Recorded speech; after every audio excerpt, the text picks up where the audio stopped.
What happens when Hollywood's most respected actor walks into what's supposed to be a lighthearted interview, only to find himself ambushed, cornered, and threatened to destroy everything he's worked for by one of television's most unapologetic hosts? In less than 20 minutes, charm turns into confrontation, civility turns into warfare, and George Clooney, once calm, composed, untouchable, unleashes a masterclass in controlled fury that leaves Joy Behar speechless, the cameras rolling, and the audience holding its breath. And trust me, this talk show won't disappoint you. It'll be worth every second of your time. The studio lights were calm, almost too calm for what was about to happen. George Clooney sat back in his chair, flashing that trademark grin that had carried him through decades of interviews. Across from him, Joy Behar leaned forward, her smile polite but sharp, the kind that comes with a hidden edge. "We're thrilled you're here," she began, her tone dripping with warmth that didn't match her eyes.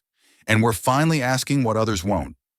George tilted his head, the kind of polite half-nod a man gives when he knows something's off but chooses to play along. "Always happy to talk, Joy," he said, his voice steady, friendly, unreadable. Joy crossed her legs slowly, pretending to glance at her cue cards, though she clearly didn't need them. "You've built quite a legacy, George. An actor, a director, and now—" She paused long enough to make the air feel heavy. "A global humanitarian, the voice of conscience in Hollywood." She smiled again, tighter this time. A conscience, conveniently timed.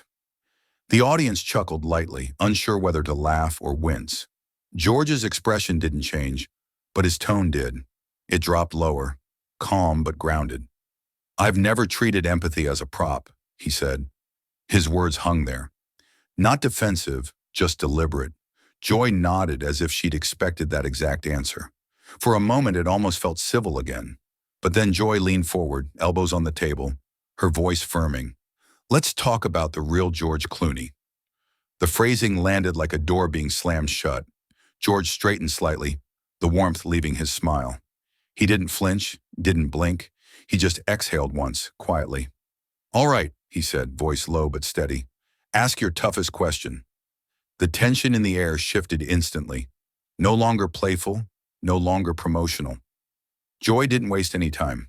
She leaned back, tapping her cue cards against the desk like a drummer finding her rhythm before the hit. "You know, George," she began, casual but cutting, "you've lived quite the life. The parties, the gambling tables in Vegas, the playboy reputation, and then suddenly, Halo." She lifted an eyebrow, feigning innocence. "Tell me, when did that transformation happen? Before or after the cameras showed up?" The jab landed clean. The audience let out a half laugh, half gasp. George didn't smile this time. His eyes narrowed just enough to show he'd registered the insult. "Past acknowledged," he said evenly, his tone crisp. "But growth isn't a press tour." The line landed hard, a clean deflection, no anger, just authority. But Joy wasn't the type to retreat when she smelled resistance. She leaned forward, elbows on the desk again, voice lower, sharper. "Come on, George. Be honest. You went from red carpets to refugee camps just when your acting career hit a plateau. Humanitarian as rebrand. Director needs gravitas, yes?" That did it. For the first time, George's calm cracked, not in rage but in conviction. He sat up, the charm gone, replaced by quiet fire. "Intent is measured by years served, not years trending," he shot back. "You can spin timelines, Joy, but you can't fake time spent." His words carried a sting, not shouted but delivered with that low authority that forced the air out of the room. Joy smirked, but it didn't reach her eyes. "St. George," she said mockingly, her tone dripping sarcasm. "Right on schedule. The world gets bored of the movie star, so he becomes the moral compass." How convenient. George tilted his head, no longer bothering to hide his irritation. "Schedule?" he repeated slowly. "Try decades." The words were clipped, deliberate. Less a rebuttal, more a warning. The tension between them had shifted from playful sparring to something sharper, heavier. Every syllable from here on out would cut deeper. Joy's eyes narrowed, and for a brief moment, George could see the shift, the calculated move from professional curiosity to something personal. She leaned forward, her tone dipped in poison. You've built this perfect image, the humanitarian, the family man, the reformer. But tell me, George, would Amal have married a bartender from Kentucky? Or the brand? The line hit like a sucker punch. The air went still. Even the sound of the cameras seemed to fade into silence. George's reaction was instant. His posture tightened, jaw locked, eyes darkening. Leave my wife out of your story, he said, voice low but vibrating with warning. The room felt smaller now, like the walls themselves were closing in on the space between them. Joy didn't back down. She tilted her head slightly, pretending confusion, the smirk tugging at the corner of her lips. Come on, George. Public image includes public accessories. You made her part of your narrative. Her voice was syrupy but sharp, like she enjoyed crossing the line just to see if he'd flinch. George leaned forward, his tone cold enough to cut through her act. Attack me, fine, he said. My work, my choices, my reputation, I can handle that. But my family? No. He paused for a beat, letting the words settle. You don't get to drag someone who's actually doing real work into your cheap theater. Joy's smile flickered, the confidence on her face briefly cracking before she hid it behind another smirk. George saw it, the satisfaction of provocation, and that was the last switch she'd get to flip. His tone dropped to a quiet, dangerous calm. You want hypocrisy? He said, locking eyes with her, his voice steady, deliberate. Let's measure yours, on air. The line didn't sound like anger. It sounded like judgment. And for the first time all morning, Joy Behar looked like she just realized she wasn't the only one capable of setting traps. George didn't raise his voice. He didn't have to. His calm was the kind that carried more weight than shouting ever could. You preach women's rights, he said slowly, locking eyes with Joy. Then reduce women to gossip. Joy blinked, thrown off by how sharp his words cut without warning. I asked tough questions, she countered, her tone defensive. No, George replied, his voice quiet but certain. You asked to diminish, not to discover. The air shifted again, colder, heavier. It wasn't an interview anymore. It was an autopsy on hypocrisy. He leaned forward, his tone steady, rhythm deliberate, each sentence slicing cleanly through her composure. You called ambition unbecoming for a mother, he said, pausing just long enough for the words to sting.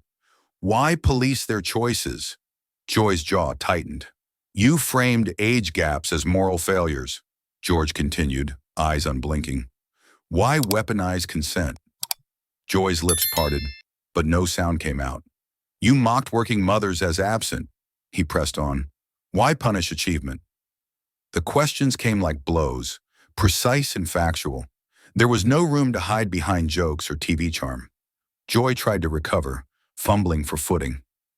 That's not fair, she said weakly, her tone losing its edge. George's face didn't move.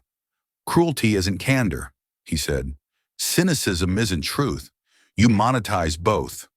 The line hit with surgical precision, not shouted, not emotional, but final. Joy stared at him, blinking as if she just realized she'd spent years perfecting a tone that had finally met something it couldn't pierce. The tables had turned, and now for the first time, she was the one under the lights. George leaned in just slightly, his voice calm but surgical. You turned my past into a cage, he said, and then called your barbs journalism. Joy straightened, clutching her cue cards like a shield.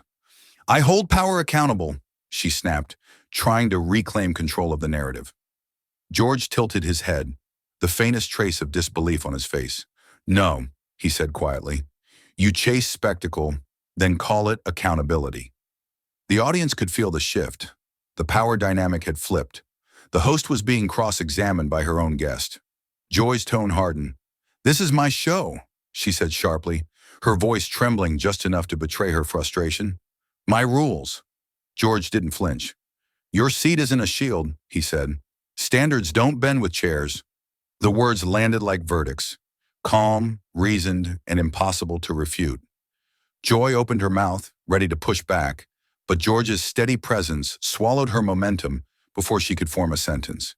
He took a breath, eyes locked on hers, his tone turning almost philosophical. "If motive invalidates action," he asked quietly, "then no redemption survives. Is that your ethic?" The question hung in the air, sharp as glass. Joy froze. No words, no quip, no laugh track to hide behind. For the first time all morning, her silence wasn't control. It was retreat. George leaned back slightly, his tone low and cutting, every word deliberate. "You don't inform," he said, voice calm but unshakable. "You inflame." The air grew heavy again, like static before a storm. Joy snapped back, louder than she meant to. "You can't lecture me, George." "I've been doing this for decades," George didn't blink. "Not a lecture," he replied, his tone steady. "A mirror." The phrase landed harder than any accusation could. It wasn't said in anger.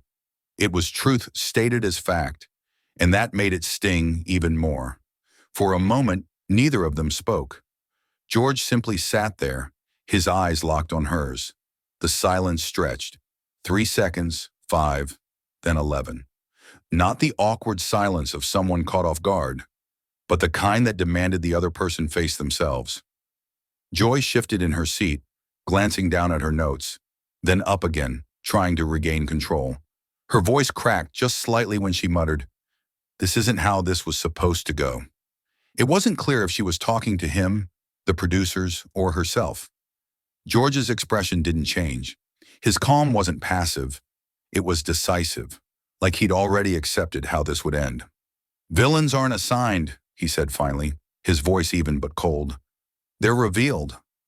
The words hung there, echoing through the studio's tense quiet. For the first time all morning, it was clear that the interview wasn't spiraling out of control. It was being taken back, inch by inch, by the man Joy thought she could corner. George leaned forward now, elbows on the table, his voice low but firm, the kind of tone that left no room for games. "You've got 3 options, Joy," he said, his words clipped and deliberate. "Retract what you just said. Reframe this conversation back to the film we were supposed to discuss, or keep swinging and prove my point." The challenge hung in the air, sharp and direct. It wasn't a threat. It was a test. Joy froze for a split second, caught between pride and panic. She tried to laugh it off, but it came out thin. "Oh, come on, George, don't be so dramatic." George didn't even blink. "Pick a lane," he said evenly. "Fact or malice." "You came with neither." The room went silent again. Joy shifted in her chair, suddenly aware of how every camera angle now favored him. For the first time, she looked like the guest, the one on trial. George's tone softened slightly, not out of pity, but precision. "Tough doesn't mean tainted," he said. "Curiosity isn't cruelty." His words carried the weight of something learned, not rehearsed, a quiet rebuke wrapped in grace. "You can ask hard questions without losing your humanity, Joy. But you crossed that line the moment you decided I wasn't a person, just a headline." His voice lingered for a moment, not loud, not angry, just final. The balance of power in the room had shifted completely. Joy's voice cracked through the tension, trying to claw back authority. "You think you're better than everyone else, don't you?" Her tone was part accusation, part defense. The voice of someone who knew she'd already lost ground, but refused to show it. George leaned back, his posture calm but unyielding. "No," he said simply. "I think standards are." The words landed like a clean hit. Not arrogant, not emotional, just undeniable. Joy opened her mouth again, but George continued before she could twist it. He turned slightly, not toward the cameras, but toward the invisible idea of the audience. The people his words were really meant for. "We keep rewarding outrage," he said quietly. "But outrage doesn't build anything. It just burns. Reward the work that builds, not the words that bruise." His delivery was calm, but the message was heavy. A moral line drawn right down the center of the stage. He paused for a breath, letting the weight of that truth settle before finishing with quiet resolve. "I'll stand where the work stand," he said, voice steady, every syllable clear, "even if I stand alone." The room fell still again. No laughter, no chatter, just that one sentence hanging like smoke after a fire. It wasn't a victory speech, it was a vow. George leaned forward, closing the space between them until they were eye to eye. His tone was steady, quiet, but carrying the force of something final.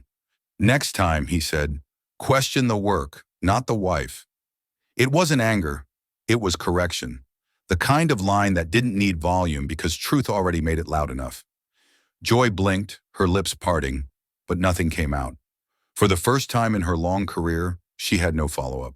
George held her gaze a second longer, then straightened, the tension around him somehow calm now, controlled, grounded. You wanted a collapse, he said, his voice low but deliberate. You got a standard. The sentence hit harder than a shout ever could. It was a full stop to everything that had come before. Every jab, every smear, every attempt to drag him down. Then without ceremony, he reached for the microphone clipped to his jacket. No anger, no theatrics, just precision. He unclipped it, placed it gently on the table and stood. The movement was slow, deliberate, and absolute. Joy sat frozen, her hands gripping her cards like they might save her, but her voice was gone. George took one last look around the set, then said calmly, when cruelty is the format, decency is the disruption. And with that, he turned and walked off, leaving behind silence that said more than any closing line ever could. The studio had long gone quiet, but George's voice still carried in the mind, calm, clipped, and echoing with finality. His last words weren't meant to humiliate, they were meant to define. Hard questions build, he said, each syllable deliberate, stripped of anger. Cheap shots bleed.